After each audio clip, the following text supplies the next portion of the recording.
Oh my God, what do you do when you have to tile two irregular walls in your home renovation? A regular worker can tile both sides, but not the middle part. A master craftsman who earns $20,000 a month is about to retire, and he decides to teach you a trick to solve it easily. First, he uses a level to draw the extension line of the left tile. Then he draws the extension line of the right tile as well.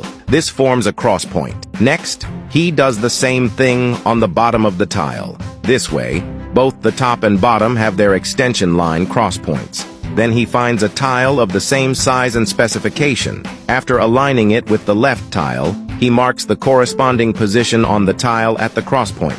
Then he cuts off the left part and tiles it. It fits perfectly.